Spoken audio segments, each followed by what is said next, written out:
बिस्मिल्लाहिर्रहमानिर्रहीम। अस्सलाम वालेकुम दोस्तों, मैं वली कराम और आप देख रहे हैं जस्तजू का सफ़र। आज हम बात करेंगे बैंक स्टेटमेंट के ऊपर।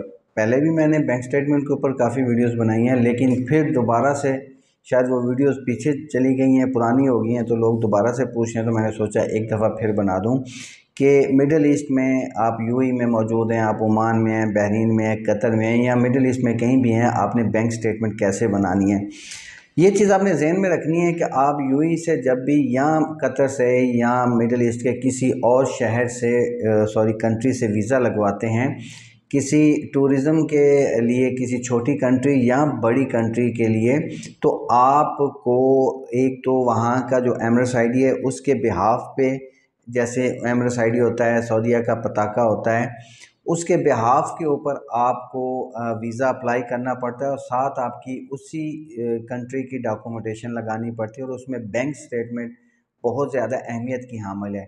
उसके बाद फिर आ जाता है आपका वीज़ा स्टेटस और बैंक स्टेटमेंट और एनओसी लेटर। एनओसी लेटर होता है no objection certificate letter. NOC का मतलब है कि आपकी कंपनी आपको इजाज़तनामा दे रही है। इस तरह का एक पेपर, ये तो वाइट पेपर है ना, एक पेपर होता है, उसके ऊपर उस कंपनी का लोगो होता है, उस कंपनी का जो एड्रेस होता है, फ़ोन नंबर होता है, पूरा वो लेटर पैड बना होता है। और फिर आप अप्लाई करते हैं किसी कंट्री के लिए। ये डॉक्यूमेंट्स पूरे करने के बाद बैंक स्टेटमेंट आपकी लास्ट से 3 से 6 माह की चाहिए होती है, किसी कंट्री के लिए 3 माह की, किसी के लिए 6 माह की। और आपका जो वीज़ा होता है वो कम से कम 3 माह से ज़्यादा का टाइम गुजर चुका हो और कम से कम 3 माह रहते हों जब तक आपका वीज़ा अप्लाई करने के बाद। यानी कि आप ये समझें कि वीज़ा अप्लाई करते हैं तो 4-5 माह रहते हों, देन वीज़ा अप्लाई कर सकते हैं। तो ये हैं डॉक्यूमेंटेशन के हवाले से। और सबसे अहम चीज़ है बैंक स्टेटमेंट। बैंक स्टेटमेंट आपने बनानी है कि अगर आपकी सैलरी आ रही है 6000 दिरहम, ठीक है, आपकी सैलरी 6000 दिरहम है, आपने उसमें से इस्तेमाल किया है 2000 दिरहम, बाकी बच गया 4000 दिरहम। जो 2000 दिरहम है वो आपने इस्तेमाल थोड़ा थोड़ा करके करना है, एकदम 2000 नहीं निकालना या 2500 नहीं निकालना। हम दो की बात करते हैं, चलें, अगर ज़्यादा आपका खर्चा तो ज़्यादा निकाल सकते हैं, लेकिन अगर आप 2000 आपने इस्तेमाल किया तो उसमें आपने ग्रॉसरी ले ली, कोई घर का सामान ले लिया, बिजली का बिल दे दिया, पेट्रोल के हवाले से दे दिए, या आपने रेंट पे करना है तो वो आप अगर बैंक टू बैंक पे करें तो ज़्यादा बेहतर है अपनी उससे, और फिर नीचे लिखें कि आप रेंट पे करें कैश देने के बजाय। तो इस तरह करके जितनी भी ट्रांजेक्शन है कोशिश करें आप ऑनलाइन ही ट्रांजेक्शन करें।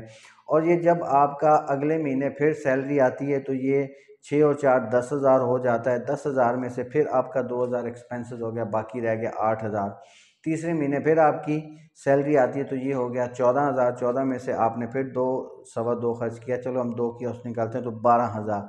तो ये जो 12,000 दिरहम आपका बाकी बचता है, ये आपकी लास्ट 3 मंथ की जो बैंक स्टेटमेंट निकलेगी वो बहुत ही परफेक्ट होगी और वो बहुत ज़बरदस्त बैंक स्टेटमेंट मानी जाएगी, क्योंकि वो आपके ये डॉक्यूमेंट चेक करते हैं कि इस बंदे की आमदनी कितनी है, इस बंदे का एक्सपेंसेस कितना है, और क्या ये हमारे मुल्क में आके कहीं कोई प्रॉब्लम ना क्रिएट कर जाए। इसके पास इतने पैसे हैं कि ये हमारे मुल्क का वीज़ा तो ले रहा है, वीज़ा ले, क्योंकि वीज़े के पैसे कम होते हैं, असल तो एक्सपेंसेस जो होते हैं वो आपके ट्रैवलिंग के होते हैं, आपके टिकट के होते हैं, आपके वहाँ रहने के, खाने के, पीने के होते हैं। तो क्या इस बंदे के पास इतने पैसे हैं कि ये हमारे मुल्क में आके मसले का शिकार ना हो जाए। बेसिकली ये आपकी अपनी सेफ्टी के लिए और वो कंट्री अपनी सेफ्टी के लिए, दोनों के लिए ये चीज़ें लाजमी देखता है कि आपके पास फ़ंड इतने हैं कि आप उस मुल्क में जाएंगे और अच्छे तरीके से घूमेंगे फिरेंगे और उस मुल्क को देखकर वापस अपनी उस कंट्री में वापस आ जाएंगे जिससे आपने ट्रैवल किया है। आपको बैंक स्टेटमेंट की तरफ बहुत ज़्यादा तवज्जो देनी है। अगर आप बड़े कंट्रीज़ में जाना चाहते हो तो साथ छोटे कंट्रीज़ की ट्रैवल हिस्ट्री लाजमी करनी है। अगर आपका टारगेट है यूके, यूएसए, कनाडा या शेंजन कंट्री, तो आपने मलेशिया, थाईलैंड, ओमान, कतर और मिस्र, उज़्बेकिस्तान, ताजिकिस्तान और ये जितने स्तान हैं ये इनमें से आपने ट्रैवलिंग प्लान लाजमी करके जाना है। और आपने ट्रैवल हिस्ट्री बनाकर, साथ बैंक स्टेटमेंट बनाकर, बेहतरीन डॉक्यूमेंट्स के साथ अगर आप अप्लाई करेंगे तो आप दुनिया के किसी भी बड़े मुल्क में जाना चाहें आप जा सकते हैं अल्लाह ताला के हुक्म से। आप यूके जाना चाहें, यूएसए जाना चाहें, कनाडा जाना चाहें, आप जिस मुल्क में जाना चाहें आप जा सकते हैं। अब बहुत ज़्यादा कंट्री ऐसे हैं जिन्होंने ई वीज़ा कर दिया, जिसमें जापान है, जिसमें अल्बानिया है, जिसमें ऑस्ट्रेलिया है, जिसमें न्यूजीलैंड है। इस तरह और भी कुछ कंट्रीज़ हैं जिन्होंने अपने वीज़े ई वीज़ा कर दिए हैं और ज़्यादा आसान एक्सेस दे दिया आप लोगों को। तो इसलिए आप दुनिया देखें, दुनिया बहुत खूबसूरत है, अपनी डेस्टिनेशन पे पहुँचें जहाँ आप जाना चाहते हैं, लेकिन सही रास्ता अख्तियार करते हुए। गलत तरीके मत इख्तियार करें, रॉन्ग तरीके मत इख्तियार करें, फेक डॉक्यूमेंट्स मत इख्तियार करें, ताकि आपके लिए फ्यूचर में कहीं भी कोई प्रॉब्लम क्रिएट ना हो सके। तो मेरे ही कंसल्टेंसी का ही काम है यूएई में। अगर आप यूएई में मौजूद हैं, कतर में हैं, सऊदी अरेबिया में हैं, तो मेरी खिदमत आपके लिए हाज़िर हैं। आपको किसी किस्म की कंसल्टेंसी की ज़रूरत है किसी भी मुल्क में जाने के लिए, तो मैं हाज़िर हूँ।